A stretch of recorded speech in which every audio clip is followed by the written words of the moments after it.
Could this giant ground sloth heel bone with a hole in it push our timeline of humans in the Americas back another 10,000 years? Let's talk about a paper that was just published today. The site comes from South America, right here along the coast, and it dates back to around 33,000 years ago. Over 2,000 fossils have been recovered there from at least 15 different species, but the majority of them come from a giant ground sloth, Lestodon. Past studies had suggested cut marks on some of these bones, but it wasn't enough to convince most archaeologists. They wanted to see if they could prove that this hole was made by a human. They analyzed it at a really high level of detail, recovered things like fibers to show that wood seemed to have been put in that hole at some point, and they even created a silicon mold of the hole, which revealed some striations that ran parallel. That's important because it suggests whatever was shoved into this heel bone was twisted. It's also at an angle that suggests a higher likelihood that it could have actually been humans shoving some type of spear in there. The evidence suggested no healing and also no signs of infection, which leads to the conclusion that this animal either died right around the time that this occurred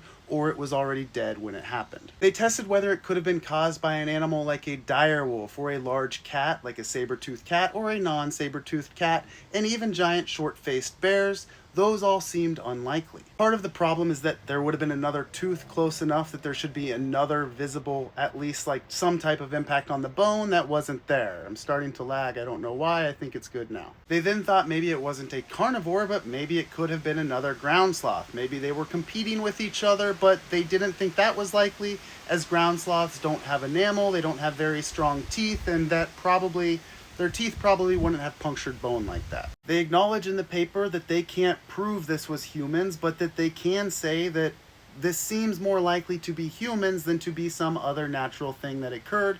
There's also been at least 40 bones from the deposit that had cut marks. Again, that wasn't necessarily accepted by everybody.